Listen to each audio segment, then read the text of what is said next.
మిక్కిలిగా ప్రేమించిన మా కన్న తండ్రి, దేవాన్ని పిలవడానికి మీరు ఇచ్చిన కృపను బట్టి ఉండగా మరొకసారి మీతో మాట్లాడే అవకాశం ఇచ్చిన విధానానికి ప్రతి గడియలోనూ పాపరోధ జీవితాన్ని విడిచిపెట్టి మేము ఏ విధంగా బ్రతకాలనేది 26 పత్రికలలో మీరు ఇచ్చిన లేఖనాలను ప్రతి దినము ధ్యానిస్తూ ఆదివారం మన సమూహమైన ఆత్మతో సత్యముతో మిమ్మల్ని ఆరాధించడానికి మీరు ఇచ్చిన అవకాశానికి ఆయుష్నికి కృతజ్ఞత.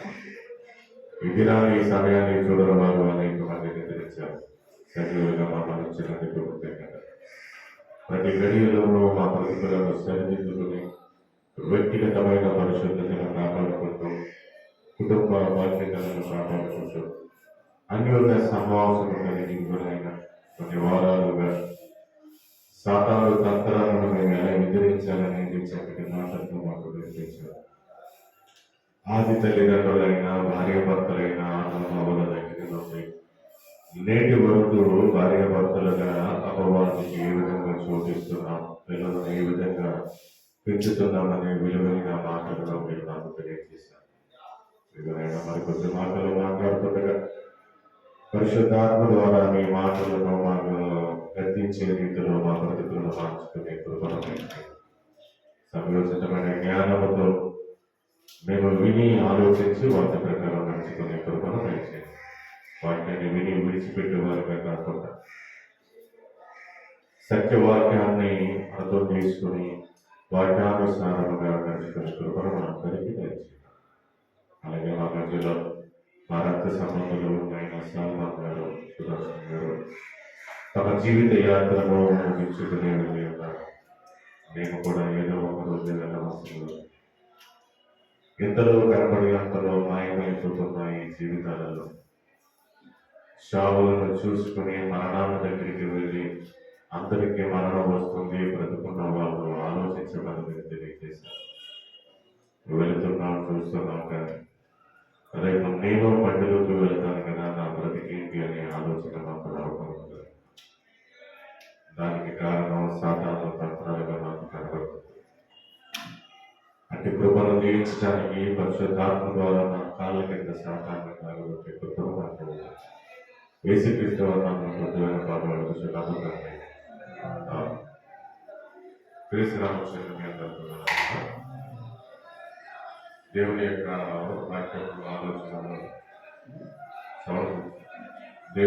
వాక్యపు ఆలోచనలో మనం ఏ విధంగా బ్రతుకుతున్నామో, ఎలా బ్రతకాలి ఏంటి అనేది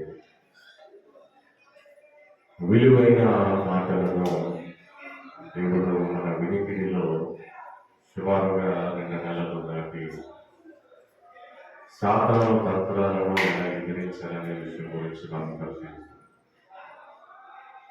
అందులో భాగంగా 5 భాగాలుగా త్రిభుజాకారంతో భార్యాభర్తల బంధము ఏ విధంగా ఏర్పడాలనేది మాట్లాడుతుంది. ఆ విన్న మాటను బట్టి వాక్యపు ఆలోచనలో, తలంపులలో భార్య భర్త ఎవరి ధర్మాలను వాళ్ళు ఎలా నెరవేరుస్తున్నారు, సాతాను తంత్రాలను మనం ఎలా ఎదిరిస్తున్నాం, ఈ సాతాను తంత్రాలను ఎదిరించకపోవటానికి కారణం ఎవరు, దేవుడు తెలియజేసిన మాటలను మనం ఎన్నో మాటలను దేవుడు పరిశీలించి చేసే రీతిలో మనం ఉంటాం. 1 తిమోతి పత్రిక 5వ అధ్యాయం 15, 16, 17లో యవన కాలములో వివాహము చేసుకుని పిల్లలను కని నిందించుటకు విరోధికి అవకాశం ఇవ్వకోకుండా బ్రతకాలి. అదేవిధంగా కొంతమంది త్రోవ తప్పి వెళ్ళిన వారు ఉన్నారని దేవుడు తెలియజేశారు. ఆ త్రోవ తప్పిన వారెవరు, నిందించిన వారెవరు, వివాహ జీవితంలో వివాహ బంధం దేవుని హత్తుకుని లోకాన్ని విడిచిపెట్టి, లోక క్రియలను విడిచిపెట్టి, లోకపు ఆలోచనలతో ఉండడం అనేది మనం మాట్లాడాలి.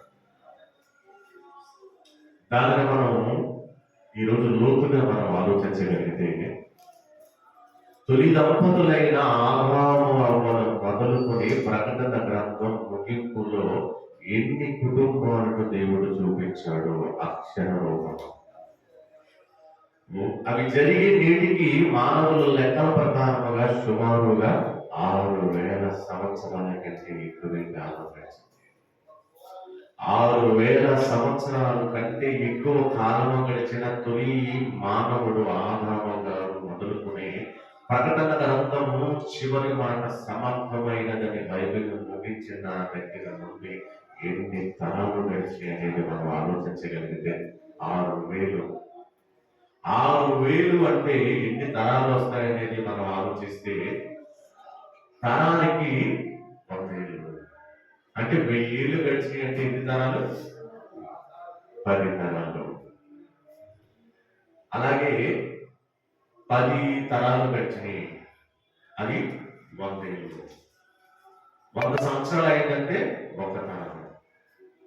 అలాంటి తరాలు ఎన్ని ఉన్నాయని మత్తయి సువార్త మొదటి అధ్యాయం 17-18లో దేవుడు తెలియజేశారంటే, అబ్రహాము మొదలుకొని 20 తరాల గురించి ఆయన మాట్లాడుతూ ఏ లెక్క చెప్పారు అనేది మనం చూస్తే ఒక చక్కటి వివరణ మనకి చూడండి. మత్తయి సువార్త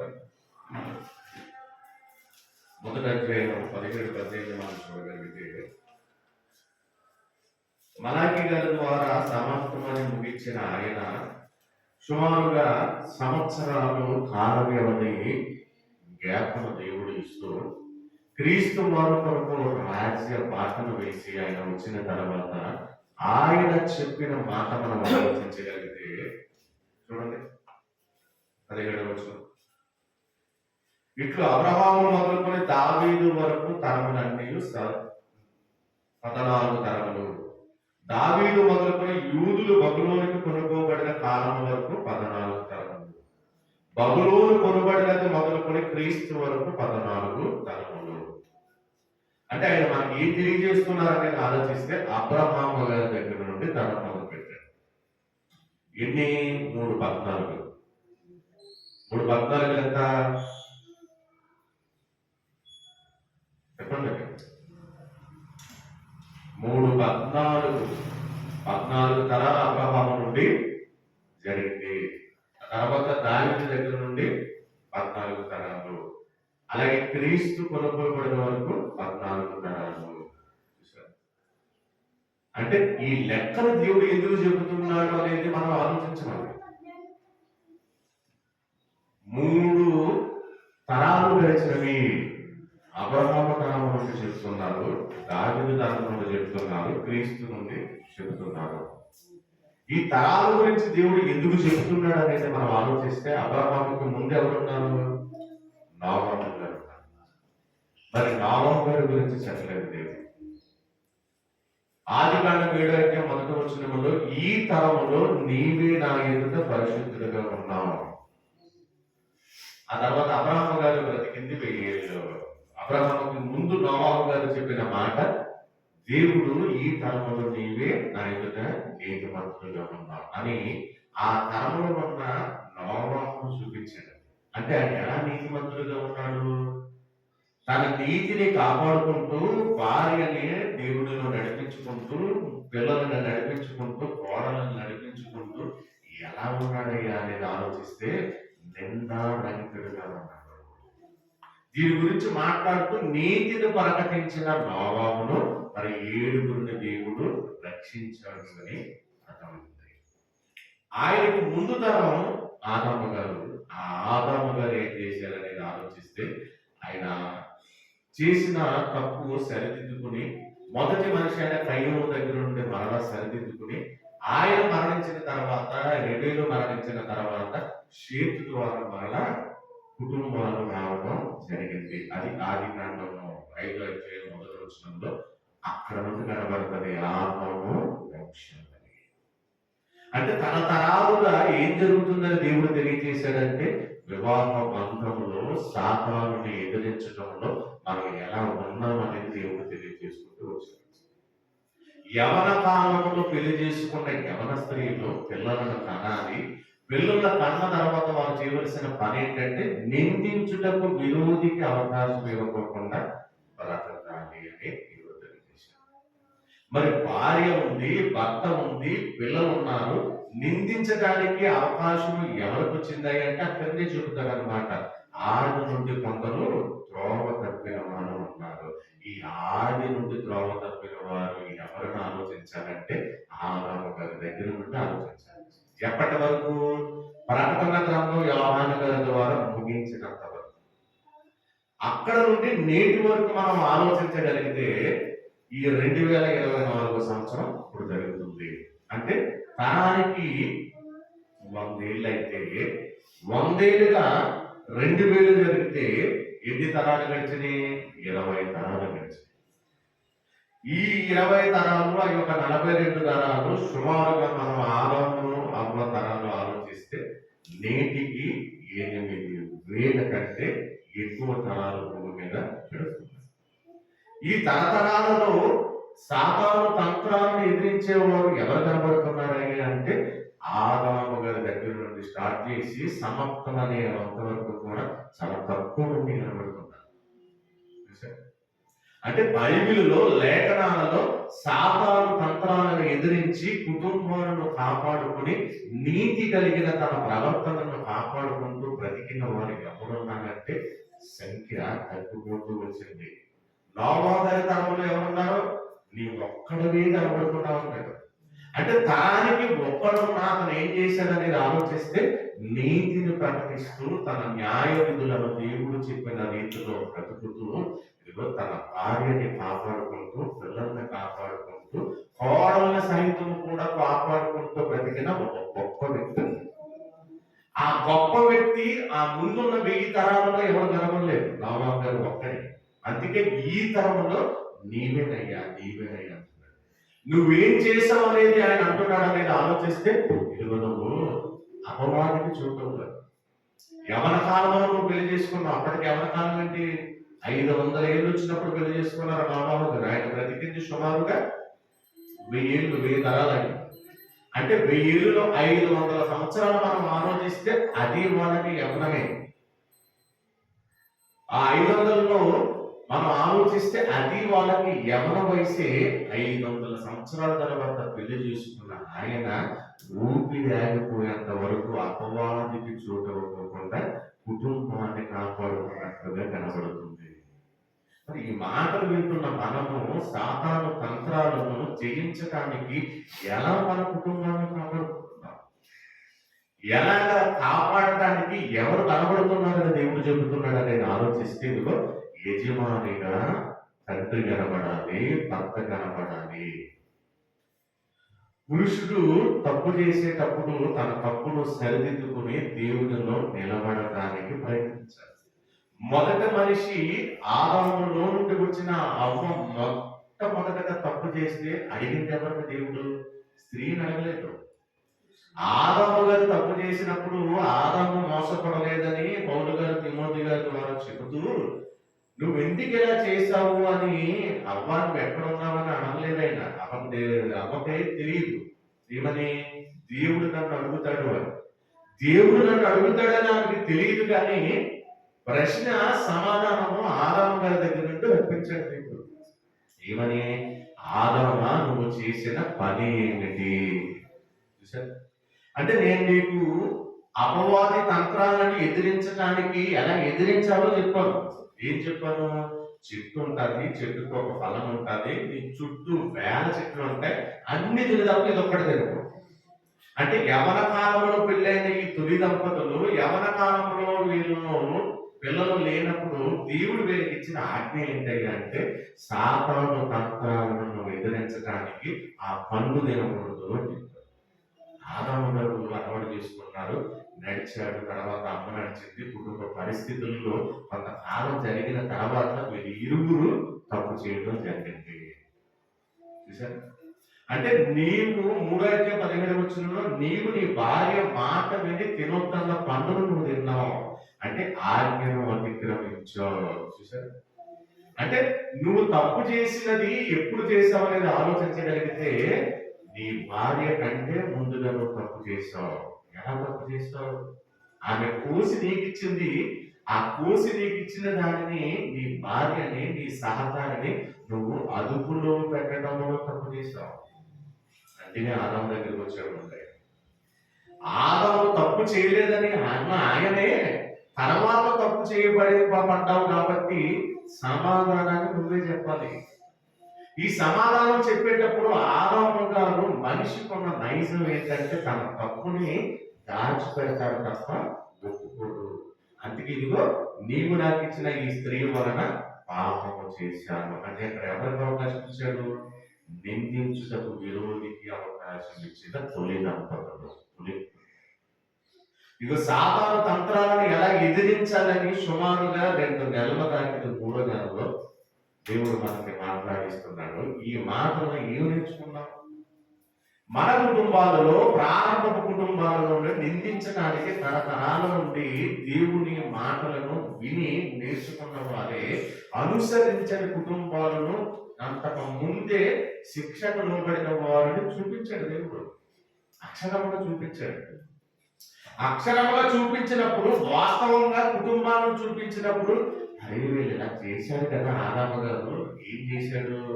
ఇదిగో నువ్వు తప్పు చేసేటప్పుడు ఖండించుకోకుండా ఆ తప్పుకి సహకరించే విధంగా తొలి దంపతులు, తొలి తండ్రి ఉన్నాడు కదా, ఈ రోజు నేను అలా ఉంటున్నానని ఎందుకు అనిపించలేదు మనకి?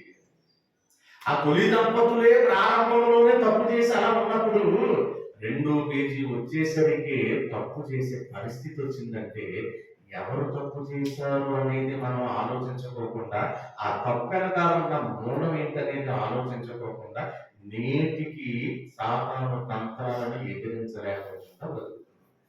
తన తప్పులు తాను తెలుసుకున్న ఆయన నేను తప్పు చేశాను కదా అని మనలా పశ్చాత్తాపడి ఆదాము గారు కొన్ని సంవత్సరాలుగా నిలబడినట్లుగా నిలబడుతుంది.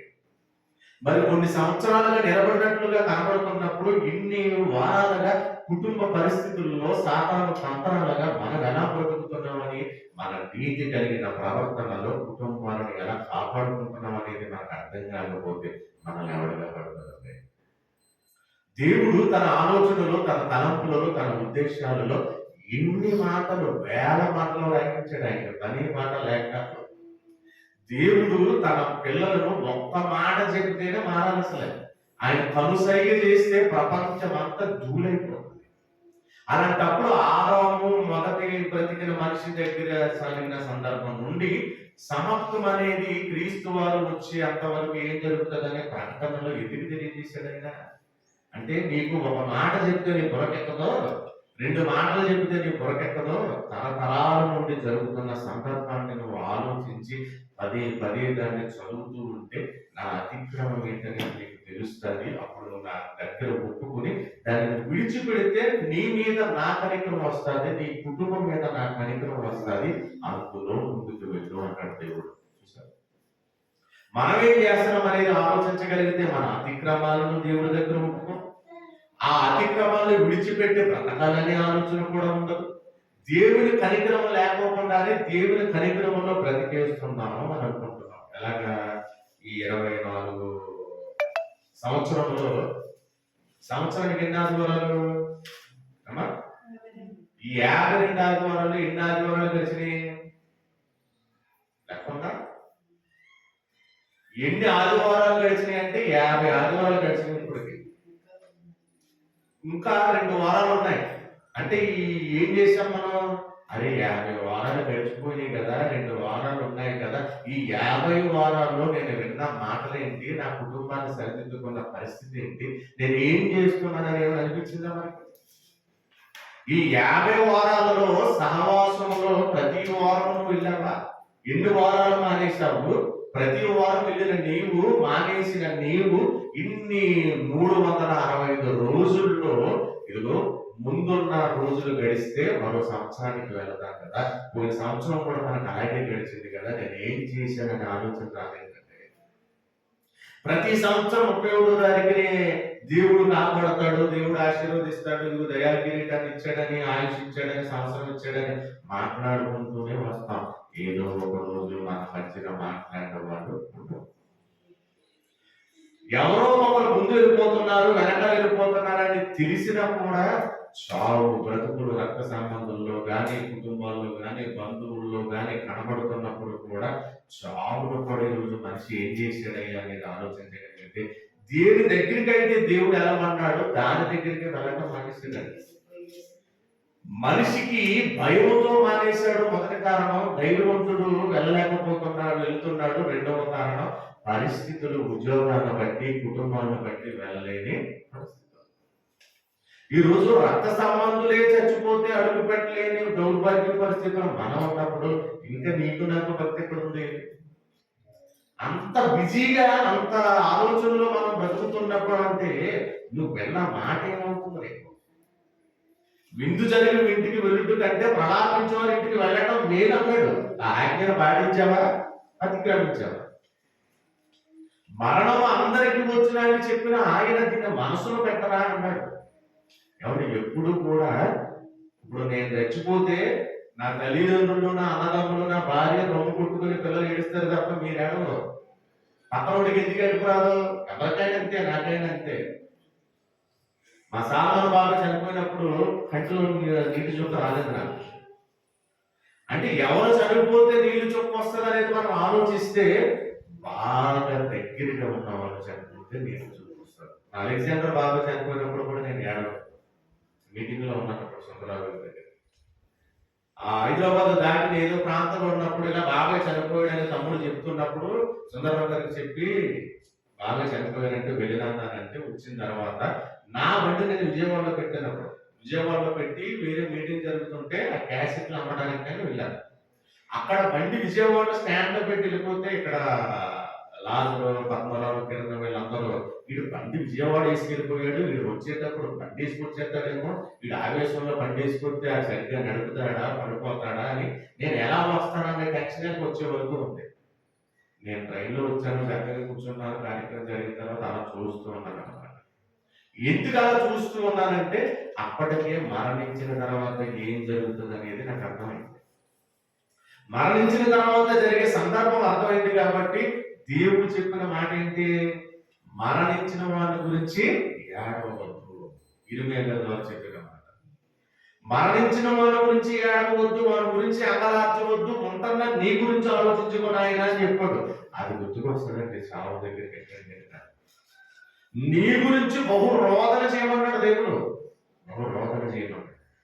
ఆ బహు రోదన కలిగిన ఆ జీవితాలలో మనం ఏం చేస్తున్నామని అనేది ఆలోచించగలిగితే బుద్ధి కలిగిన సందర్భాల్లోకి వెళ్ళి బుద్ధి తెచ్చుకోవలసిన మనుషులుగా వెళ్ళడమే మానేస్తాం.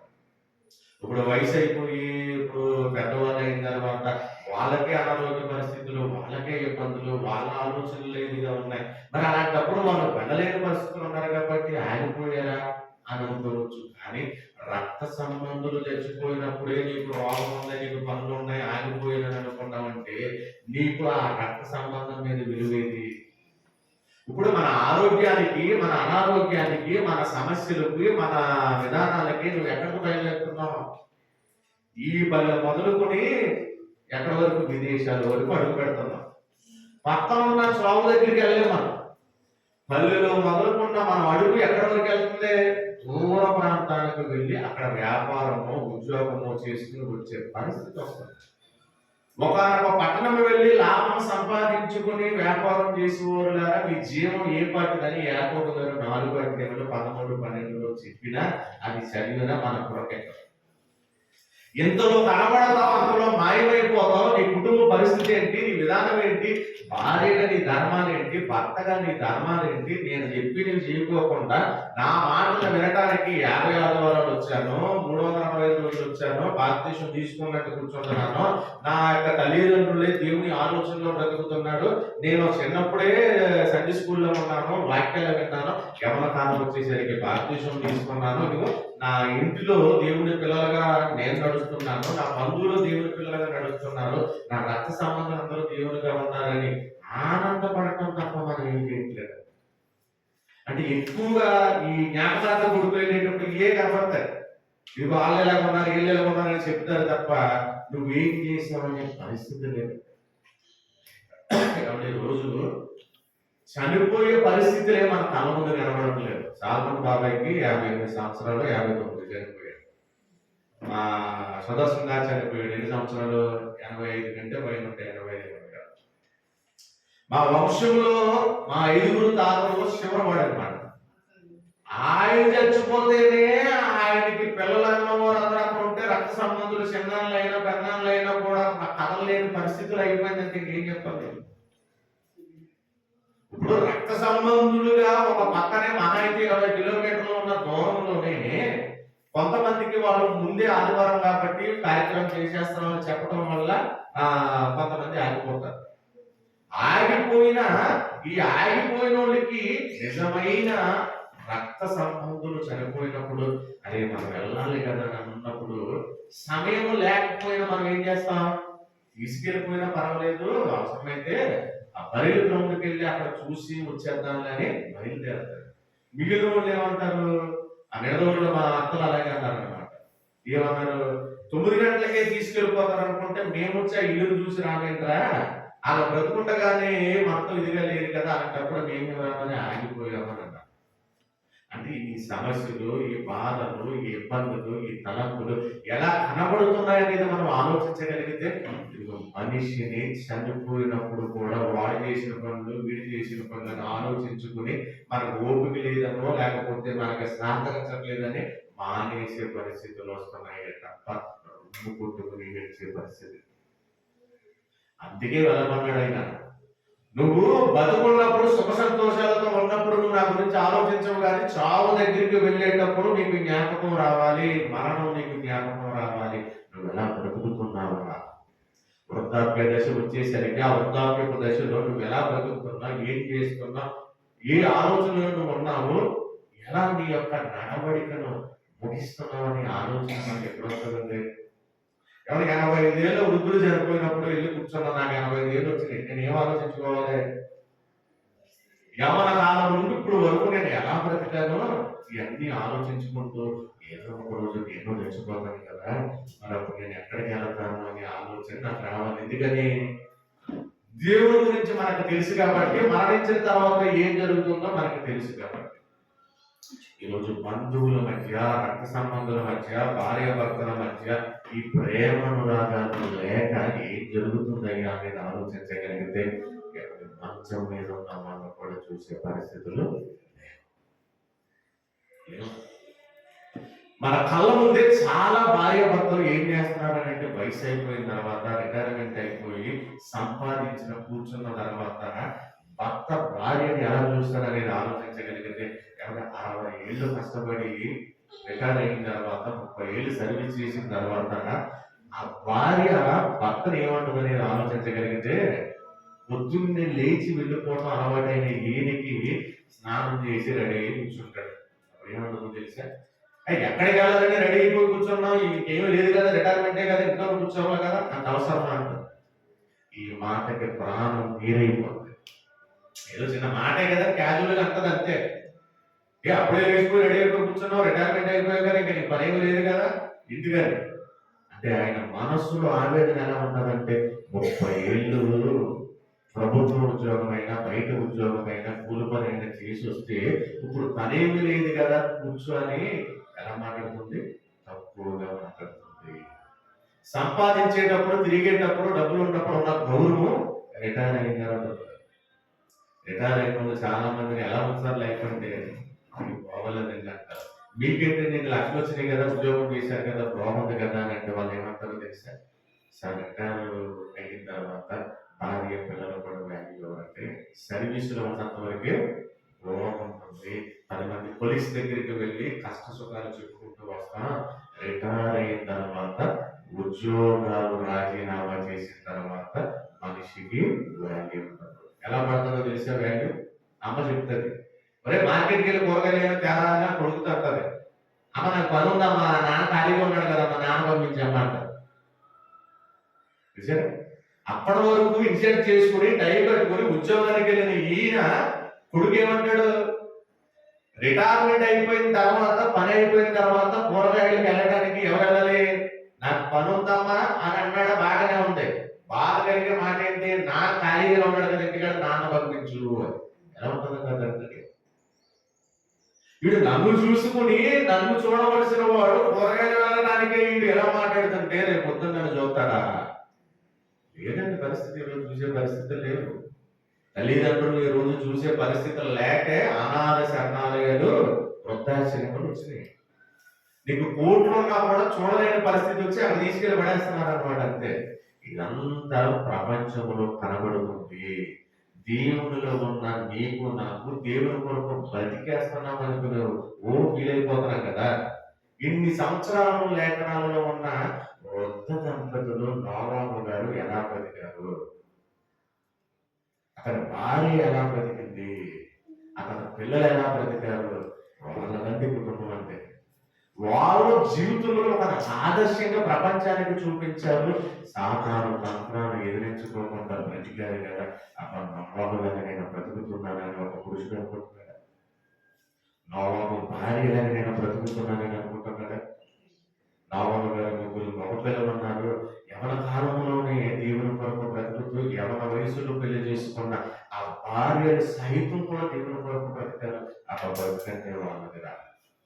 ఇన్ని సంవత్సరాలు ఈ మాటలు వింటున్నాం కానీ ఒక యవనుడుగా, ఒక యవనరాలుగా వివాహమైనది మొదలుకొని ఇదిగో నా తల్లిదండ్రులతోటి దేవుళ్ళు ఉంటూ ఆజ్ఞను, దేవుడి ఆజ్ఞను నేను ముందుకి తీసుకుని వెళ్ళగలుగుతున్నాను అనే బాధ్యతగా ఉంది. ఎందుకు రాదు? ఇన్ని నెలలుగా దేవుడు మనతో మాట్లాడించిన ఆ మాటే కాదు. ఎవరు సంతానం దాని తంత్రాలను, దాని ఆలోచనలను, దాని విధానాలను నువ్వు గ్రహించకపోతే నీకు ఆలోచన రానవుతుంది. ఎన్ని మాటలు విన్నా చచ్చిపోయే వరకు అలాగ వాక్యం వింటూ ఉంటావు, వాక్యం చెబుతూ ఉంటావు, అలాగ రాసుకుంటూ ఉంటావు, రికార్డింగ్ చేసుకుని వింటూ ఉంటావు, పని కలిగిన తర్వాత టీవీలు చూస్తూ ఉంటావు, ఆ టీవీలోని వాక్యం వింటావు, పడుకున్నప్పుడు సెల్లోని వాక్యం వింటావు. నిత్యము మెలుగుకున్నంత వరకు దేవుని మాటలు విన్నా అపవాదికి నేను ఏం చూపిస్తున్నాను, ఏది ఈ రోజు మార్చుకోవాలనే తలంపు రానుందండి. అది దాని తంత్రాలు. అంత ఈజీ అనుకుంటున్నారా సాతాను తంత్రాలను ఎదిరించడం? సాతాను తంత్రాలను ఎదిరించడం అంత ఈజీ అనుకుంటున్నారా? ఇప్పుడు భార్య ప్రార్థన చేసుకుంటారు. భార్య ప్రార్థన చేసినప్పుడు చాలా మంది భర్తలు నువ్వు గంట సేపు ప్రార్థన చేస్తే నాకు అన్నం పెడతాడని ఎవరు కూడా ఉన్నారు. సరే, భార్య తన భర్త కొరకు, తన కుటుంబం కొరకు, పిల్లల కొరకు విజ్ఞాపన చేస్తుంది కదా, నా పని నేను తీసుకుంటానులే అని అనుకునే వాళ్ళు తక్కువ. అలాగే మారిన భర్త ప్రార్థన చేసుకుంటున్నాడు అనుకోండి, మారని భార్య ఉన్నదనుకోండి, వీడు ఎంతసేపు ఆ గదిలో ఉండి వాక్యాలు ఏంటో బైబిల్ చదవడం తప్ప తప్పడే పని లేదు. ఏదంటే ఆ వాక్యాలు ఏంటో కూర్చుంటాడో, ఏదంటే మెసేజ్లు చూస్తూ ఉంటాడు. ఏదైనా చెప్పాలంటే ఏం చెప్పాలి, ఒరే రారా మీ నాన్నకి పంత ఏమీ లేదు, ఇల్లే పెట్టారా అంటారు. అంటే ఒక బ్రతుకుతున్న ఒక భర్తని ఒక భార్య అలా ఉంటుంది. భర్త బ్రతకపోతే భార్యని చూసిన భర్తను చూసి ఆ భర్త అలాగంటున్నాడు.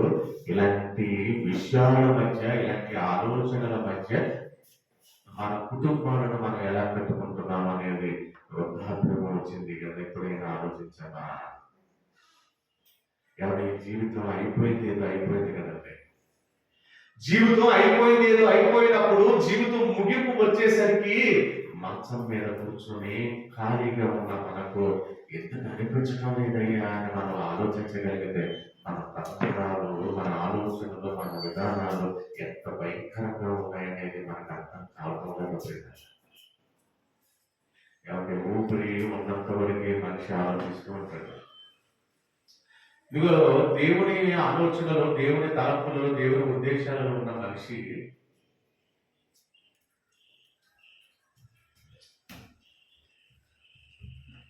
ఏం ఆలోచిస్తాడనేది ఆలోచించగలిగితే రోజులు గడుస్తున్నాయి, కుటుంబం గడుస్తుంది, కనులు గంటలు వేసుకుని తింటున్నాం, అది ఆత్మీయ స్థితి మాత్రం బాగోలేదని బతుకుతున్నాం. అది ఆ బతుకులేని వాడు ఏం చేస్తాడనేది ఆలోచించగలిగితే ముసలమ్మ ముచ్చట్లు పెట్టుకుని కాలక్షేపముగా సమయాన్ని పాడు చేసుకుంటూ బతుకుతాడు. అందుకే దేవుడు ఏమన్నాడు?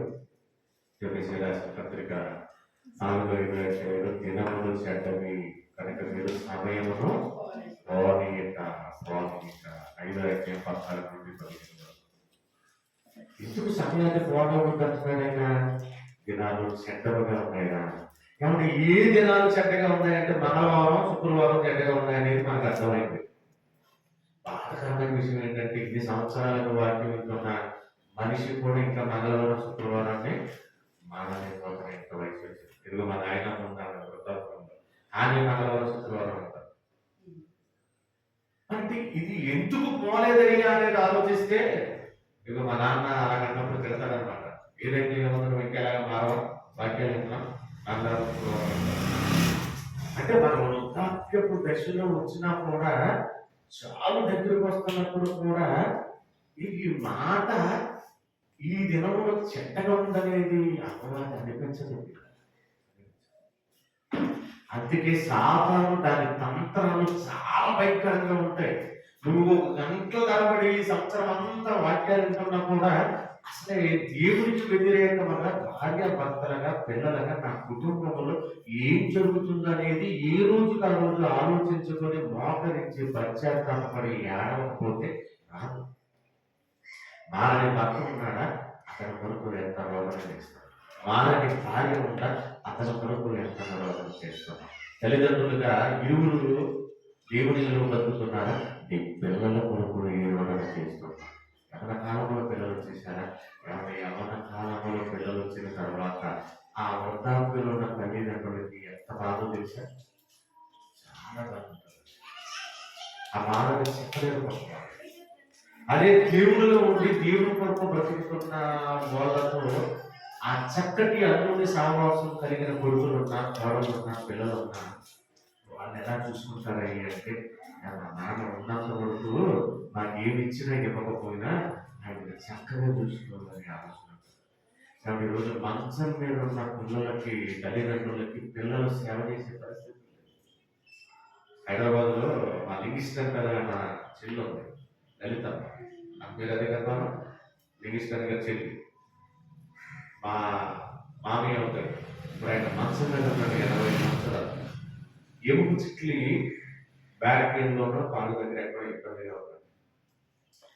ఆయనకు సేవ చేయడానికి భార్యగా ఆమె 2 సార్లు ఆవు కూడా నీరస పరిస్థితిలో ఉన్నప్పుడు, ఇదిగో పారాలసిస్ వచ్చినప్పుడు, ఆమెకి స్ట్రోక్ పరిస్థితులు వచ్చినప్పుడు, అది నాకు వయసు అయిపోయింది, ఇదిగో నా భర్తకి నేను చేయలేకపోతున్నాను, 2 పిల్లలు ఒక అమ్మాయి ఉన్నది, వీళ్ళు సరిగా చూడలేకపోతున్నారు, ఇబ్బందులు కలుగుతున్నాయి అనేది నాకు చెప్పి బాధపడుతుంది. మంగళవారం ఈ బావగారు దేవుడు రాజు గారితో ఫోన్ చేసి నిమిషం పంపించాలని ఆలోచిస్తున్నారు. ఈ ఆలోచిస్తున్నప్పుడు అక్కడ జరిగిన సంఘటన ఏంటనేది ఆలోచించగలిగితే, చిన్నవాడు తండ్రికి చక్కగా పరిచర్య చేస్తూ అలంకారాలు చేస్తూ ఉన్నప్పుడు నేను చేయాలా పెద్దవాడు చేయడం లేదు అనే విధానం వచ్చినప్పుడు, ఆ తర్వాత మరలా 20 రోజుల నుంచి కూడా వారిని వేరే ఇంటిలో పెట్టి వాళ్ళని చూసే పరిస్థితి కూడా అతను పెద్ద కొడుకుని కూడా చేస్తున్నాడు. అంటే సిటీలో పరిస్థితులు ఏంటో తెలుసా? వయసు అయిపోయిన నుండి ఇల్లుగానే చేసిందంటారు. మనకేం తెలిస్తే సిటీలో అపార్ట్మెంట్ లో ₹1,00,00,000 ఇస్తానన్నప్పుడు అదలమంటారు. నువ్వు అపార్ట్మెంట్ లో అద్దుకుంటే నా దగ్గర కోట్లు ఆస్తుంది కొన్నా కూడా ఇంకో నా తల్లిదండ్రులు వచ్చారు సేవ చేస్తానంటే ఇబ్బంది నీకు లేదు, కానీ మాకుంటుంది, అత్యంత ఇల్లుగానే చేసి అంటారు. ఆ పరిస్థితులను బట్టి వృద్ధాప్యంలో ఉన్న వాళ్ళని, సొంత ఇల్లు లేని వాళ్ళు ఎలా చూడాలో తెలియక నలిగిపోయి అనాథ శరణాలు వృద్ధాశ్రమంలో వదిలేస్తున్నారు. ఒళ్ళు కోవిడ్కి కోట్లు సంపాదించిన వాడు కోట్లు తీసుకుని ఆ దగ్గర నిర్లక్ష్యం పెట్టేవాళ్ళు కూడా ఉన్నారు. మనలాంటి మనల్ని చిటికేస్తే 10 మందిని కూర్చోబెట్టి, స్త్రీ అయితే స్త్రీలు, పురుషుడైతే పురుషుని సేవ చేయించే కెపాసిటీ ఉన్నా వాళ్ళను కూడా పట్టించుకోవాలని పరిస్థితి. ఒక తండ్రి తన కొడుకులకి 500 కోట్ల రూపాయలు చేశాడండి. ఇద్దరికి పెళ్లికే 500 కోట్లు అయితే ఇద్దరికే. అది ఎంత కొట్టేసినట్టు పిల్లలు ఇద్దరు కూడా దేశాల్లో ఉంటారు. ఇంకా ఇది ఆ 3 కోట్లు ఆస్తుంది. చనిపోయేటప్పుడు చూసే పరిస్థితి ఏం లేదు, చచ్చిపోయి వస్తామనే పరిస్థితి. ఇవన్నీ నిజాలు.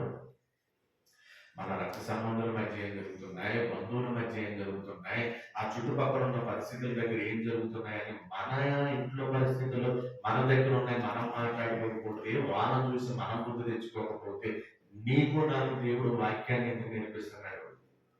ఈ బుద్ధి చెప్పే మాటలను నిరాకరించొద్దు, వాటిని విని బ్రతుకును మార్చుకో. వాక్యాన్ని ఖండించి గద్దించి బుద్ధి చెప్పాలని దేవుడు చెబితే ఈ మాటలు దేవుడు మాట్లాడిస్తున్నాడు. చెబుతున్న నా బుద్ధి ఏమైంది, వింటున్న మీ బుద్ధి ఏమైంది? అందుకే ఈరోజు మన కుటుంబాలు బాగోలేదు, నాశనం అయిపోతున్నాయని మనకి అర్థమవుతున్నా కూడా ఏమైపోతున్నాయా ఈ పరిస్థితి అంటే, ఈ చావు బ్రతుకులు వచ్చేంత వరకు కూడా అది పరిస్థితి. మరి ఎలాగ దాని తంత్రాలు మనం ఎదిరించుకోవాలని మనకు చెబుతున్నప్పుడు తన మాటలో దేవుడు చెప్పినది ఏంటయ్యా అనేది ఆలోచిస్తే, ఒక నావామని చూపించాడు పురుషుడిగా, ఆదము గారిని చూపించాడు, లోతును చూపించాడు, అబ్రహాము గారిని చూపించాడు. లోతు భార్య ఎలాంటిదంటే, దేవుడు భార్య పేరు కూడా చెప్పకోకుండా లోతు భార్యగా ఉన్నాడు. లోకాశలో ఉండి ఉప్పు స్తంభం అయిపోయిన ఆమె మధ్య, మారని పిల్లల మధ్య, అల్లుల మధ్య దినదినము తన నీతి గల మనసును కాపాడుకుంటూ బ్రతికాడు కదా, ఆ నీతి మనకు రాలేదు.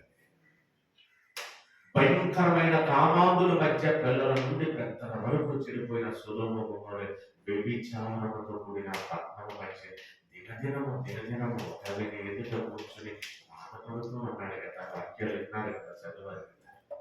ఎన్నిసార్లు ఆ వాక్యం చెప్పాలి, ఎన్నిసార్లు దాన్ని వివరించాలి. రిఫరెన్స్ రాసుకుంటున్నావా, వాక్యాలు వింటున్నావా, వీటిని బట్టి జీవితంలో ఏం చేస్తున్నామని ఆలోచన రాకపోతే ఎలా చెప్పాలి? భార్య బ్రతకలేదు మారాలనే ఆలోచనతో లోతు గారు నిలబడ్డాడు. కాబట్టి మనకు తెలియని మాట ఏంటో తెలుసా? వాటిని చెప్పేవాడైనా వినేవాడైనా ఏం చెప్తాడో తెలుసా? కానీ నీతి మంతులు 7 సార్లు పడినా కూడా దేవుడు లేపుతాడు అన్నాడు. అర్థం తెలియదు కదా.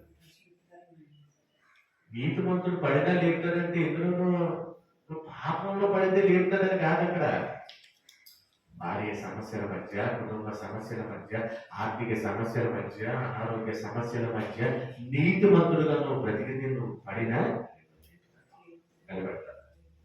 ఆ మాట తీసుకుని నీతిమంతుడు ఎన్నిసార్లు పడినా పర్లేదు, 7 మార్లు యోగుగా లేపారు కదా అనుకుని ఈ రోజు చెప్పేవాళ్ళు వినేవాళ్ళు కూడా ఏం పర్లేదులే, దేవుడి దగ్గర నాయన క్షమించంటే దేవుడు తన మాటని క్షమించేస్తాడని ఆలోచన వచ్చేసింది. దేవుడు తన మాటలను, తన ఆలోచనలను, తన విధానాలను అంత క్లియర్ గా రాయించినప్పుడు మనకు అర్థం కాలేదంటే ఈ వేదన రోదన ఏమైనా ఉంటుందా? మనలా ఉపయోగించి రాగానే చర్చలు నిండిపోతాయి. ఇది క్రిస్మస్ సీజన్ పండుగ ప్రతిరోజు పండుగ జరుగుతుంది. ఎన్ని సంవత్సరాల నుంచి క్రీస్తు గురించి వింటున్నారు, ఎన్ని సంవత్సరాల గురించి వింటున్నారు. ఆ జన్మించిన ఆయన జన్మ అర్థం తెలుసుకున్న మనం ఏం చేస్తాం ఆలోచించారు. కాబట్టి ఒక ప్రాంతానికి ఆయన వెళ్ళాడండి బాగా. ఆ ప్రాంతానికి వెళుతున్నప్పుడు మత్తయి సువార్త 2:10 కాబట్టి తరతరాలుగా తన ప్రవక్తల నోట, రాజుల నోట విన్న మాటని జ్ఞానులు బయలుదేరారు.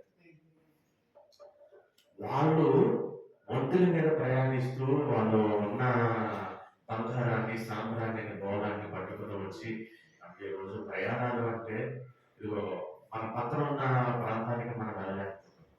సౌకర్యం లేని ఆ పరిస్థితుల్లో వాళ్ళ ప్రయాణంలో ఎన్ని ఇబ్బందులు పడ్డారు, ఎంత వేదన అనుభవించారు. ఆకలేసిందా, తినడానికి ఏమైనా ఉన్నాయా లేవా ఏమి ఆలోచించవండి. వాళ్ళు ఎన్ని కష్టాలు పడినా కూడా కారణం వ్యక్తయ్య అనేది ఆలోచించగలిగితే 2 ఏళ్ల లోపు ఉన్న పిల్లలందరినీ చంపించేదని ఎరువులు చెప్తున్నప్పుడు వీళ్ళు ఎప్పుడు బయలుదేరారు? అదిగో తూర్పు దిక్కున నక్షత్రం పుట్టింది అని మత్తయి 2:1 చెప్పినప్పుడు నక్షత్రాన్ని ఖగోళ శాస్త్రవేత్తలు కనుక్కున్నప్పుడు ఈరోజు కనుక్కున్నారు. ఏలియా మేనక్కడ శాస్త్రవేత్త ఆయన ఏం చెప్పాడు? నక్షత్రాలు కదులుతాయని చెప్పాడు. అంతేనా? నక్షత్రాలు కదులుతాయని హోబుల్ టెలిస్కోప్ తో నిత్యము పరిశీలించి చెప్పిన ఆయన అంతకుముందు ఒక శాస్త్రవేత్త కదలమన్నాడు. ఈయన పరిశీలించి కదులుతాయి అన్నాడు. ఈ శాస్త్రవేత్తలు ప్రకృతిని పరిశీలించి నక్షత్రం కదిలిందిరా అని ఆయనకి ఎలా తెలిసింది అనుకుంటున్నాడు? క్రీస్తు పుట్టినప్పుడు నక్షత్రం కదిలింది కాబట్టి పరిశీలించాడు. ఆయనకి ఏలి అని ఏలి నక్షత్రంలో ఏలి కావచ్చు కానీ దానికి వేరెట్టారు. మహనీయుడైన క్రీస్తు వారు పుట్టారన్నప్పుడు జ్ఞానులని ఎందుకు అక్కడ తెలిసాయి? అందుకే ఇందాక చదవబడిన మాటలు 5:14 మీరు అజ్ఞానుల వలె కాక జ్ఞానుల వలె నడుచుకోండి. ఎలాగా? ఆ జ్ఞానులు ఏం చేశారనేది ఆలోచించగలిగితే తన జీవితంలో క్రీస్తు పుడతాడని ఎన్నో సంవత్సరాలు ఇప్పుడు పరిశీలించారు. ఈ ప్రవచనం ఎప్పుడు పడిందో తెలుసా? దావీదు గారి కాలం. నెబుకద్నెజరు కాలంలో అతనికి వచ్చిన కళను వివరించినప్పుడు ఆ రాజుని జ్ఞానులందరినీ చంపేస్తాను నేను ఈ కళ ఇది చెప్పకపోతే అన్నప్పుడు ప్రార్థించిన జ్ఞానవంతులు షడ్రక్ మిషక్ అబేద్నెగో దానియేలు గారు దేవుడు తెలియజేసిన శాసనాన్ని తెలియజేస్తే అప్పటి నుండి క్రీస్తు రాజ్యానికి అంతమండదు, అదే నిలబడతాది సామ్రాజ్యాలుగా. ఆ తర్వాత అర్థమైపోతాడు రాజ్యాన్ని చెప్పగానే అప్పటి నుండి మొదలైనది జ్ఞానుల పరిశోధన.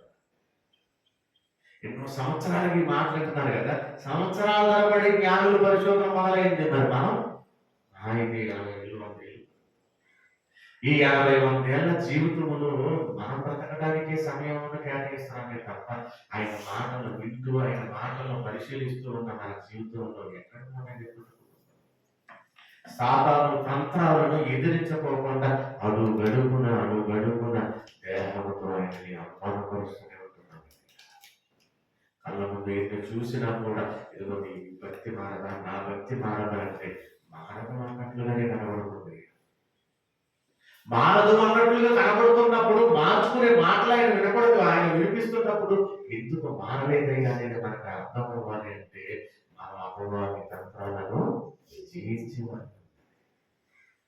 ఇదిగో భార్య భర్తలు వాళ్ళ విధానాలు ఏమన్నా సుమన్ టీవీ వాళ్ళు అనాథశాలలో ఒక తల్లిని ఇంటర్వ్యూ చేస్తే ఆవిడ అడిగిన ప్రశ్నకి అమ్మ నా పిల్లలు ఉన్నారు కదా, సంపాదించారు అన్నీ ఇచ్చారు కదా, నా కొడుకు నా మోడల్ చూడట్లేదు, భార్యకి చెప్పుకోవాలి కదా, నాకు ఒకటే తల్లి కదా, ఇన్ని డబ్బులు ఇచ్చారు కదా, ఇన్ని డబ్బులు ఇచ్చినప్పుడు చేసినప్పుడు మా అమ్మ నాన్న వదిలేందుకు చూడలేమని చెప్పలేనప్పుడు నేను ఇక్కడ ఉండలేకపోతున్నాను, మీరు వీడియోలో చెప్పడానికి తీసుకెళ్ళిపోండి చెప్పాలంటే యాంకర్ బోర్డు మీద మైకెట్టుందండి, మైక్ పక్కన పడేసి ప్రవహించుకునేసి అమ్మ నువ్వు ఇక్కడికి ఎందుకు వచ్చామని మూతి దగ్గర మైకెట్టినానే చూడట్లేదు, నన్ను ఇక్కడ వదిలేశారు, ఈ వాతావరణంలో నేను ఉండలేకపోతున్నాను, మీరు దీన్ని ప్రజలకి వాళ్ళకి వినపడేలాగా చెప్పి నన్ను తీసుకెళ్ళిపోమని చెప్పండి అన్న. ఓ నెల ఏం చేసిందో తెలుసా? గుడికొస్తారు కోటేశ్వరు, అమ్మాయి ఇక్కడ బాగుందంటే ఏసీ లేదురా, ఇబ్బంది ఉంటుందనా, అందరూ ఇబ్బంది పడుతున్నారు, ఇక్కడ ఉన్న రూమ్ అన్నింటిలో ఏసీ లేచిరా అంటారు. ఎందుకమ్మా అప్పుడు అన్ని రోజులు అన్నాడు, నేను ఏసీ లేకపోయినా బతికన్నా, నువ్వు పుట్టిన నుంచి ఏసీ లేకుండా బతకలేవు, నన్ను ఎక్కడ వేసావు కదా, నీ కొడుకును ఇక్కడ వేస్తారు, నువ్వు వచ్చేసరికి ఇక్కడ ఏసీ లేకపోతే ఇబ్బంది కదా, ఒకవేళ ఇప్పుడు నీ దగ్గర డబ్బులు పెట్టుకోవచ్చు ఉన్నాయి కదా, అన్ని ఏసీలు వేసేదా, రేపు నీది ఇదే పరిస్థితి, నన్ను ఎక్కడ తీసుకొచ్చావు కదా కోర్టులో చూసుకుని ఏసీ లేకపోతే నేను ఉండగలనని ఆ పరిస్థితిలో కూడా వృద్ధాప్యపు తల్లి ఎంత అనుభవిస్తుంది. మరొక స్త్రీ వృద్ధాప్యంలో మరొక తండ్రి ఆ రోడ్డు మీద వదిలేసి ఉండకపోతే నా కొడుకు వస్తానన్నాడు, నేను అక్కడికి వస్తానమ్మా అని చెబుతాడు. అలా ఉంటే లేదమ్మా నువ్వు రా అంటే నేను రాను, వాడు వచ్చినప్పుడు నేను ఇబ్బంది పడతానంటే వర్షానికి కూడా తడిసిపోయి కలగకుండా ఉన్నప్పుడు పక్కన ఉన్న వాళ్ళు గుడికి పెట్టి అక్కడ చిన్న అడ్డు పెట్టేసి అలా కూర్చుంటే అలా ఏడుస్తూనే ఉంది. ఆ తర్వాత రోజులు గడిచాక అనాథశరణాలకు వచ్చి అనాథాత్మ అని చెప్పి తీసుకెళ్ళాలి. కళ్ళ ముందు ఇన్ని పరిస్థితులు జరుగుతున్నా, కళ్ళ ముందు ఇవి చూస్తున్నా, కళ్ళ ముందు ఇవి చెబుతున్నా ఏ భార్య ఏ భర్త దేవుడిలో ఉంటారనుకుంటున్నారు? ఇప్పుడు నా కొడుకున్నాడు, రేపు పొద్దున ఎగ్జామ్ ఆడికి ప్రార్థనకు రావాలా అంటే రేపు పరిశీలన నన్ను చదువుకుంటానన్నాడు. మరి నువ్వు 2 గంటలు దేవునికి నువ్వు స్నానం ఇవ్వకపోతే నీ చదువు నీ సంపాదన ఏంటి ఎందుకురా అని చెప్పొచ్చు. నా కూతురు వచ్చింది, రాత్రి ప్రయాణం చేసి వచ్చింది కదా అని పడుతుంది. దేవుని ఆలోచనలు బ్రతుకుదాం అనుకున్న మన కుటుంబాలలో ఎలాంటి దౌర్భాగ్యపు పరిస్థితులు అయితే దేవుని ఆలోచన లేని వాడికి ఏమవుతుంది? ఇది మనకు బుర్రకెక్కదనమాట. నీ కుటుంబంలో ఏం జరుగుతుంది, నా కుటుంబంలో ఏం జరుగుతుంది అనేది సరిదిద్దుకునే పరిస్థితి మనకు లేనప్పుడు మన అవయవాల్లో సాధనాలు తంత్రాలుగా దానిని జయించే పరిస్థితులు ఉంటాయని ఎలా అనుకుంటాం? సామెతల 31వ అధ్యాయంలో ఒక అద్భుతమైన తల్లిని చూపించాడు. లెమోకు ఎవరు తెలిసే సొలొమోను గారు. యాదిత్య అని పేరు పెట్టారనమాట. ఎవరు ఆ పేరు పెట్టింది? సమయం. నాతాన్ గారు సొలొమోను గారికి ఏమైనా పెడతారు పేరు? యాదిత్య అని పెడతారు. అంటే దాని అర్థం ఏంటంటే 2వ సమయంలో 12:28 ఎక్కడ ఉంటారు. అక్కడ తల్లి లెమోకు అని పిలుస్తూ అక్కడ ఏం చెబుతుందంటే, నాయన నీ యవనాన్ని స్త్రీలకు ఒకరా అంటే ఈయన ఏం చేశాడు? స్త్రీనికి ఇచ్చి 1000 మంది భార్యలను ఒప్పందం చేసుకొని పాడైపోయాడు. జీవితాలు ఎలా ఉంటాయి కదా అని చెప్తూ, నేను ఒక గుణవతి అయిన భార్య తన కుటుంబాన్ని కాపాడుకుంటుంది అని తెలియజేశారు. ఎవరయ్యా అనేది ఆలోచించగలిగితే ఎవరో ఉంటారన్నమాట. అదే రాజు అయిన సొలొమోను గారు 1 రాజుల గ్రంథం 8వ అధ్యాయంలో 1-10 వరకు తన భార్యను అతని మనసును ప్రింపివేశాడు. అతని మారిన తర్వాత రాస్తున్నాడు దేవుడు రాయించడం అతని జీవితంలో జరిగింది. ఆమె ఏం చేస్తుంది అనేది ఆలోచించగలిగితే, ఇదిగో ఆమె భోజనం పని చేయకోకుండా భోజనం చేయదు, ఆమె అన్ని సిద్ధం చేస్తుంది, ఆమె యజమానుడు ఇదిగో గమని ఎదుట ఉన్నత స్థానంలో ఉంటాడు. అంటే ఇప్పుడు మన సీఎం పిఎం అవుతామని కాదు దాని అర్థం. సమాజంలో ఒక పరుగు, ఒక విధానం, భర్త అంటే ఇతర, భార్య అంటే ఇతర అని చెప్పుకుంటారు. అలా ఉండాలని నాన్న అని చెప్తూ ఆమె చెప్పిన మాట ఏంటంటే, గుణవతి అయిన భార్య దొరుకుట అరుదు. ఏంటి అరుదు అన్నాడు అనేది మనం ఆలోచిస్తే, ఆ అరుదు ఆ రోజు అరిదే ఈ రోజు. అందుకే గుణం అంటే ఏంటి? నీతి కలిగిన ప్రవర్తనను బ్రతుకుతూ ఉండాలి. ఎక్కడ వరకు చచ్చిపోతారు. అది అరుదు. అని దానితో దేని పోల్చడంటే ముచ్చుకుడు పోల్చడం. ముచ్చుకు ఎలా వస్తుందో తెలుసా? ముచ్చులు పెట్టుకుంటారు కదా, చిన్నది 5 రూపాయల దగ్గర నుండి 5 కోట్ల వరకు ఉంటాయి. అలాంటి ముత్యాలు ఎక్కడ దొరుకుతాయి అనుకుంటున్నారు? సముద్రంలో ఆహార చెప్పలో దొరుకుతాయి. ఎక్కడ పడితే అక్కడ దొరికింది కాదు. అరుదని దేవుడు ఏదైతే చెప్పాడో, దేన్నైతే పోల్చాడో దాన్ని ఏం చేసిందో తెలిసి అపవాది డూప్లికేట్ తయారు చేసింది. అదే ఆహార చెప్పలు తీసుకొచ్చి నీటిలో వేసి ఇందులో కూడా ముత్యాలు తయారు చేసేయచ్చు. వ్యాపారం అయిపోయింది. కోట్లు సంపాదన. ఒక్కొక్క ముత్యము ఖరీదు కోట్ల రూపాయలు ఉంటాయి. అది సముద్రపు లోతులో ఆలోచనలో ఉంటుంది. అర్థం ఎందుకు దేవుడు దాన్ని ముత్యముతో పోల్చాడంటే, ఇదే జీవితంలో నువ్వు అట్టడుగులో ఉన్నా కూడా ముత్యం ఎలాగైతే కోట్ల రూపాయలు కలిగే విలువ కలిగిందో అర్థనమాలని గుణం అని చెప్పాడు అనమాట. అది స్త్రీ పురుషులు కూడా తెలియదు. అది స్త్రీకి ఒక్కదానికే కాదు. ముత్యము లాంటి భార్య దొరకనప్పుడు అంటాడు పురుషుడు, ఏమో తెలిస్తే, ఇదిగో ఇవిన ముత్యము. కడిగిన ముత్యాలుగా, విలువైన ముత్యాలుగా భార్య భర్తల బంధాలు ఉండవలసిన ఈ రోజుల్లో ఏమైపోయింది అనేది ఆలోచించగలిగితే నాశనం అయిపోతుంది. ఏమంటే ఈరోజు భార్యను, భర్తని, వృద్ధాప్యంలో ఉన్న భార్య కానీ, వృద్ధాప్యంలో ఉన్న భర్త కానీ, యవన కాలంలో ఉన్న భార్య భర్తలు కానీ అడిగితే ఏం చెప్తారో తెలుసా? వయసు అయిపోయిన తర్వాత వీడు ఎప్పుడు చేస్తాడా అని ఎదురు చూస్తున్నాడని భార్య చెప్తారు. వృద్ధాప్యంలో యవన కాలంలో ఉన్నవాడికి చెప్తే, ఈ తాగుబోతూ తిరిగిపోతూ వీడి వల్ల నేను నాశనం అయిపోతున్నాను అని చెప్తారు. అంటే భార్యగా నీ భార్య ఎలా ఉన్నాయని పురుషుడు అడగమనుకో, ఇది ఒక గయ్యాలుగా తయారైంది, దీని జీవితం వయసు పెరిగింది తప్ప మార్పు లేదని అంటారు. అంటే ఒక భార్య ఒక భర్తకి కోపలగా ఆ రోజు నుంచి ఈ రోజు వరకు నచ్చట్లేదు ఎవరికి. ఇది అర్థం కాదు మనకి. నువ్వు మారావా, నేను మారానా అని సమాజంలో ఉదాహరణ ఎక్కడి నుంచి రావాలి? నీ ఇంట్లో నుంచే రావాలి. నీ ఇంట్లో నుంచే ఉదాహరణ వచ్చి నీలోనే దేవుడి కొరకు బ్రతుకుతున్న కుటుంబాలు కనబడకపోతే ఈరోజు భార్య భర్తల బంధంలో అపవాది తంత్రాలుగా ఎలా మనల్ని చేస్తుందో చూసారా? అదే చెప్పాడు దేవుడు, విరోధికి అవకాశం ఇవ్వకూడదు. అలాంటి భార్య, అలాంటి ముత్యము లాంటి భార్యలు ఎంతమంది ఉన్నారు, భర్తలు ఎంతమంది ఉన్నారు? ఈరోజు ఇన్ని నెలలుగా వింటున్న మన జీవితాలలో ఏదైనా మార్పు అనేది ఆలోచించండి.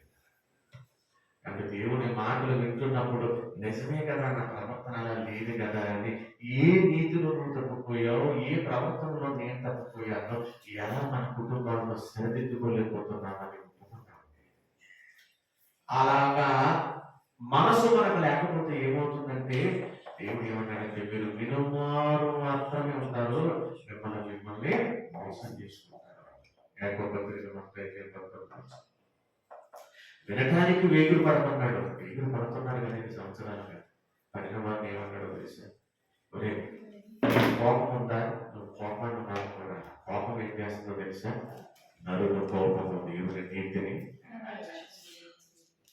నీకున్న వ్యసనాలన్నీ, నీకున్న క్రియలన్నీ కూడా వదిలేనాయి. అలాగే వాక్యమైన పడుతుంది కదా, నీలో ఉన్న ధర్మాలు వదిలే, నీలో ఉన్న వయస్సు, నీలో ఉన్న సంపద, నీలో ఉన్న ఈ లోకము ధర్మాన్ని వదిలే. కూటికి తిటానాలు వెళ్ళినట్టు కూడా పక్కింటూళ్ళ మీద ఉన్న కర్మ అంతా ఎంత వారికి తింటానికి లేకపోయినా. మరి ఎందుకైనా సమాజం ఎలా ఉందంటే అదే సాధారణ. అప్పుడు ఏమన్నాడో తెలుసా? బాప్తిసం తీసుకున్నాను. ఎలా తీసుకున్నామో అందులోనూ రకరకాల విధానాల్లో మానవులు కల్పించిన పద్ధతుల్లో తీసుకుంటున్నాం. అలా ఆరాధిస్తాం. సత్యం మీకు వినబడుతుంది, వాక్యం మీకు వినబడుతుంది, ఆత్మతో నన్ను ఆరాధిస్తున్నాం అనేది నేను గ్రహించుకొని చెబుతూ ఏమన్నాడు తెలుసా? వాక్యం నీ దగ్గరికి వచ్చేటప్పుడు దీన్ని సాత్వికమైన మనసుతో అంగీకరించాడు. ఎందుకంటే దేవుడు కర్మాల గురించి మాట్లాడుతూ ఈ అన్ని చెబుతూ కిందకు వచ్చిన మాట్లాడాడు, అపవాది తంత్రాలలో వాక్యాన్ని అంగీకరించిన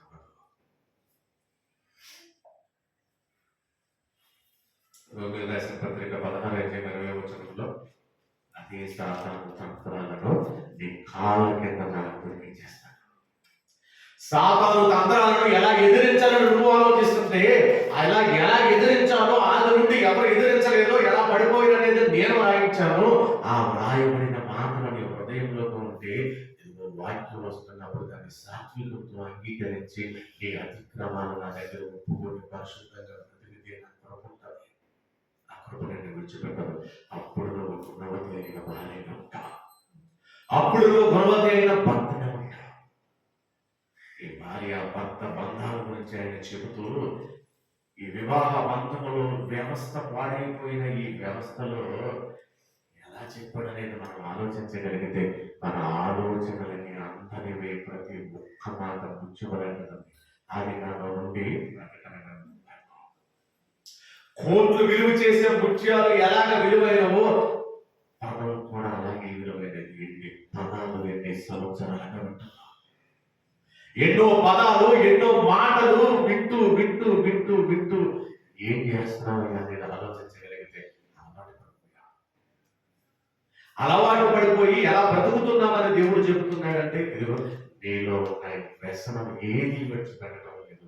అలాగనే వినటం ఏమైనా మానుతున్నావా అంటే వినటానికి ఎవరు ఒకప్పుడు 2024 సంవత్సరాల క్రితం ఆ కాలంలో అలా వేగులు పడ్డారు, అలా బ్రతికారు. ఇంకా వెనక వెళితే 6000 సంవత్సరాల చరిత్రలు ఇలా బ్రతికారు, ఇలా ఉన్నాయని చెబుతున్నప్పుడు వాళ్ళ జీవితాలు మనం చూడలేదు. అక్షర రూపంగా దేవుడు అన్ని వ్రాయించాడు కదా, ఇది నా జీవితంలో ఉంది, నేను ఎదిరించలేకపోతున్నాను అనే బాధ మనకు రాకపోతే అపవాది తంత్రాలను మనం ఎదిరించలేము.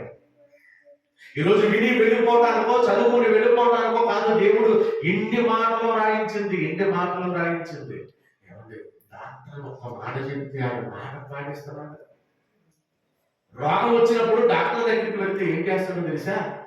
అమ్మ నువ్వు ఎనవి తినకూడదు, మటన్ తినకూడదు, చికెన్ తినకూడదు, ఇవన్నీ తినకూడదు అని చెప్తే అలాగే అంటే ఎలా పాటిస్తావు డాక్టర్ మాట? 100% పాటిస్తావు కదా. ఈరోజు ఏం జరుగుతుందో తెలుసా?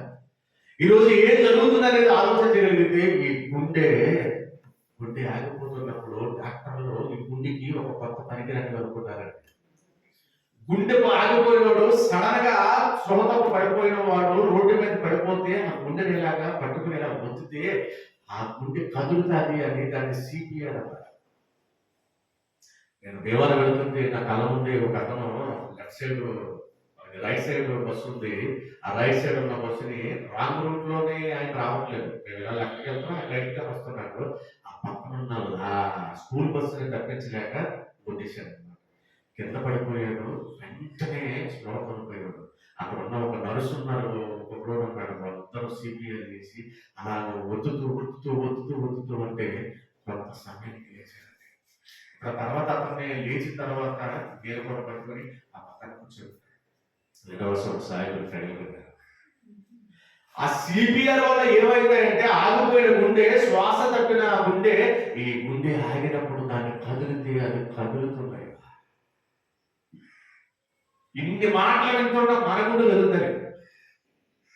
సిపిఆర్ చేస్తే ఆ గుండె కదులుతుంది కదా. ఆ సిపిఆర్ చేసినప్పుడు గుండె కదులుతున్నప్పుడు వేల సంవత్సరాలుగా ఇన్ని మాటలు వింటున్నప్పుడు రాతి పంటలు అయిపోయినాయి కదా. ఆయన ఏం చేస్తున్నాడో తెలుసా? ఇదిగో ప్రతి వారము ప్రతి రోజు దేవుడు సిపిఆర్ చేస్తున్నాడు. ఒరే ఇది గుండె కదిలితే ఈ గుండె కదులుతుంది, నొక్కితే కదులుతుంది, ఆడు బతుకుతున్నాడు కదా. నా మాటలు నీకు వినిపిస్తున్నప్పుడు నీ గుండె ఎందుకు కదలడం లేదు అని ఆయన ప్రతి రోజు దేవుని మాటలతో సిపిఆర్ చేస్తున్నాడు. బతకరా బతకరా బతకరా. ఇన్ని సంవత్సరాలుగా వయసు మీద పడినా కూడా తాగుడు వదలలేదు, అప్పులు మారలేదు, వ్యసనాలు మారలేదు, భార్య భర్తలుగా ఉన్న నీ జీవితం మారలేదు. అపవాదులు ఎదురిస్తూ ఎలా బ్రతకాలో తెలియక నాశనం అయిపోయి విధులను బ్రతుకుతున్నాము తప్ప ఇదిగో ఈ మాటలు వింటున్నప్పుడు సిపిఆర్ గా ఒక మనిషి అలా గుండె ఆగిపోయిన గుండె పనిచేసి మళ్ళీ కొంతకాలం బతుకుతున్నప్పుడు నా మాటలు బండను బద్దలు కొట్టే సుత్తి వంటివి కాదు అన్నాడు కదండి. రాత్రి గుండెనే మా మాంసం ముద్దగా చేసి ఆ సిపిఆర్ బతికించినప్పుడు ఈ రోజు నా గుండె ఎందుకు కదలలేదు అంటే ఇన్ని చేసిన తర్వాత ఆయన చెప్పిన తర్వాత మన నిర్లక్ష్యపు ధోరణిలో ఎంత అవమానపరుస్తున్నామని బాధే ఉన్నారు. ఎవరు నేను డ్యూటీకి వెళ్ళాను 3 వారాలు రాలేదు, నా పిల్లలు యాదించి ఆదర్శం మన ఇంటికి వచ్చినప్పుడు పిల్లలన్నా రాలేదే అని అడుగుతాను. నా పిల్లలకి అనిపించిందండి, మా పిల్లలు రావట్లేదు ఏంటి వాక్యం చెప్పడానికి. మరి మా తమ్ముడికి అనిపించిందా, మా నాన్నకి అనిపించిందా, మా మదర్కి అనిపించిందా, మా నాయనకి అనిపించిందా, మా ఆంటీకి అనిపించిందా అంటే ఏదో కొద్దిగా అనిపిస్తుంది అంతే. వీడేదో ఎలా తప్పుతాడు, ఎలా తిరుగుతా ఉంటాడు, రాకపోతే మేము అనుకుంటాడు. అంటే ఈ రోజు పరిస్థితులు ఏమైపోయాయా అనేది ఆలోచించగలిగితే దేవుని ఆలోచనలో ఉన్న విధానం ఎవరైనా ఎవరి కాలంలో పిల్లలు ఉన్నారు, పాపకే రోజు వచ్చింది, బాబు పద్ధతి వచ్చింది. ఈరోజు నా పక్కన నిలబడి మాటలు పాడలేకపోతున్నారు. దేవుని సాధించారు. ఇదిగో మా పిల్లలు ఉన్నారు, చిన్నప్పుడు తమ్ముడు పిల్లలు చక్కగా. అంటే దీని అర్థం ఏంటయ్యా అంటే ఆయన అలాగే పాడి నా వయసు వచ్చేసరికి ఇదిగో మా పెదనాన్ని ఎలా చెప్పేవాడు, నేను మాట్లాడుతుంటే నేను ఎలా చెయ్యూపుతాడు, ఇలా అంటాడు, అలా చేస్తాడు, వ్యాధించాడు. నేను ఎలాగైతే ఇప్పుడు చెయ్యలా ఊపుతున్నాను, నేను ఎలాగైతే మాట్లాడుతున్నా అన్ని చెప్తాడు. ఒకసారి మా నాన్న దగ్గర అన్నాడంట, దావీదు కత్తి పట్టుకుంటే 10,000 తలకాయలు నరికేస్తాడు. నేను నాకు చెప్పాను, వాడు ఎలాగంటాడు, వాడికి అది నేర్పుతున్నావు అంటాడు అడిగినా. అంటే నా ఆవేశంలో నా విధానంలో కత్తి పట్టుకుంటే 10,000 తలకాయలు తీసేస్తాను, అంత సమర్థుడని నేను మాట్లాడాను. అది పట్టుకుని అదే మాట మాట్లాడుతున్నాడు. ఆ ఆలోచన ముందుకు వెళ్ళాలంటే ఎవరు బాగుండాలి తెలుసా? తల్లిదండ్రులు. మా తల్లిదండ్రులు చిన్నప్పటి నుంచి అలాగే ఉన్నారు. వాళ్ళు వేసిన విధానాలన్నీ కూడా మారి అలా ఉన్న తర్వాత ఇదిగో మరి ఆ విధంగా నిలబడటానికి తండ్రిగా ఆయన చెబుతున్నప్పుడు ఎవరి కాలంలో ఉంటే సండే స్కూల్కి ఎవరి వయసులోనికి మమ్మల్ని తీసుకెళ్లిన తర్వాత అలా ఎవరు బ్రతకాలి అనేది ఆలోచించగలిగితే ఇదిగో నాకున్న ఆసక్తిని బట్టి నన్ను దేవుడు ఎక్కడ నిలబడి మాట్లాడిస్తున్నాడు. అలాగే మా చెల్లి ఉన్నదంటే, మా తమ్ముడు ఉన్నాడంటే వాళ్ళకున్న ఆసక్తిని బట్టి వాళ్ళు ఎలా ఉంటున్నారు. ఈ రోజు దేవుడు ఎవరిని ఎలా నడిపించాలనేది దేవుని చిత్తం అంటారు కాదు, మన చిత్తం. నీ చిత్తం దేవుని చిత్తంలోకి వచ్చి నేను బతకాలని నువ్వు నేను అనుకుంటా అప్పుడు నడిపిస్తాడు ఆయన. నువ్వు ఎలా బ్రతకాలనుకుంటున్నావు, నేను ఎలా బ్రతకాలనుకుంటున్నానని లోకంలో బ్రతుకుతూ ఉంటే దేవుని చిత్తం మనలో నెరవేర్చబడదు. ఈ వాక్యం వినేటప్పుడు స్పందన మనకు లేకోకుండా వింటున్నాం కదా, వెళ్ళిపోతున్నాం కదా అని మనం అనుకుంటే ఎప్పుడు జరుగుతుంది. లేక పసి వయసులో ఉన్న మొక్కలు పిల్లలు అలా మన కళ్ళ ముందు వాళ్ళు ఉన్నప్పుడు భార్య కొట్టుకుని భర్త కొట్టుకుని వ్యసనాలకి బానిస అయిపోయి వీళ్ళలో నీతి కలిగిన ప్రవర్తన లేక ఉంటే ఏం నేర్చుకుంటారయ్యా మనలో ఎదిగిన తర్వాత? మన భార్య భర్తగా మన జీవితమే మన పిల్లలకి మార్గదర్శకంగా దేవుడు చూపించమన్నాడు. అది కనబడుతున్నప్పుడు ఈరోజు ఎన్నో కుటుంబాలు ఇదిగో మన సునీలంగా సెమినార్కి వస్తే ఈ సమస్యలు రాయిందమ్మా అంటే ఆ పిల్ల ఏం రాసిందో తెలుసా? ఒక కాగితం మీద మా అమ్మ నాన్న ఎప్పుడు కొట్టుకుంటారో వాళ్ళు కొట్టుకోమంటే ప్రార్థన అవసరంలో రాయిందమ్మా అంటే ఆ పిల్ల రాసింది ఆ చిన్న పాప. ఆ ఎదిగే వయసులో ఆమెకి ఏం కనబడుతున్నాయి అనేది ఆలోచించగలిగితే మాట్లాడితే మా అమ్మ తిరగబడతాది, మాట్లాడితే మా నాన్న తిరగబడతారు, వీళ్ళలో సమాధానం లేదు, గయ్యాలి తరం వచ్చి కొట్టుకుని ఉంటున్నప్పుడు ఆ పసి మొక్కలు ఏమైపోతాయి చెప్పండి. అలాగే ఈరోజు ఎన్నో కుటుంబాలు నాశనం అయిపోయాయి. యవన కాలంలో వివాహం చేసుకుని పిల్లల తల్లి నువ్వు విరోధికి అవకాశం ఇవ్వకోకుండా బ్రతకలేదు. ఇదిగో యవన కాలంలో ఎదిగిన తర్వాత పిల్లలు దేవుడి కొరకు బ్రతకరు. నువ్వు పేదవాడైనా కోటేశ్వరుడైనా చివరి దశలో మనల్ని చూసే పరిస్థితి కూడా ఉండదు. ఈరోజు కోట్లు సంపాదించిన అనాథ శరణంలో ఎవరు లేక సహాయం చేయక ఎందుకయ్యా జరిగిందంటే నాన్నంటే ప్రేమ లేదు, తండ్రంటే తల్లంటే ప్రేమ లేదు. పైకి ఉన్నా కూడా ఈ రోజు పిల్లలను సాగుతున్నట్లుగా వృద్ధాప్యంలో ఉన్న పిల్లలు తల్లిదండ్రులు సాగమన్నారంటే ముదుగు వచ్చే వరకు ఎత్తుకునేవాడు నేనే రా, నీ కొడుకు చూడకపోయినా కూతురు చూడకపోయినా మనమ్మ చూడకపోయినా అలాంటిది నా కొరకు నువ్వు బతకమని అడుగుతున్నప్పుడు ఏం చెప్తావు? పిల్ల వయసు వచ్చి ఇదిగో ఇంత వయసు వచ్చి కూర్చున్న ఈ అనుభవం ఏం చెప్తుంది? ఎన్నో రోజులుగా ఎన్నో సంవత్సరాలుగా మన ఆయుష్ దేవుడు ఇస్తున్నాడంటే వీటిని బట్టి ఏం నేర్చుకుంటున్నామనేది మనకు అర్థం కాకపోతే ఎలా చెప్పడం వాక్యానికి హృదయం స్పందించి కంటనీరు వస్తుంది. వెంటనే మనం ఏం చేస్తానంటే అపవాది మనల్ని అది లేకుండా ఉండాలంటే ఏం చేయమన్నాడు? యెహోవా 5:29 అంటే ఇదిగో లేఖనాలను ప్రతి దినము పరిశీలించుడి.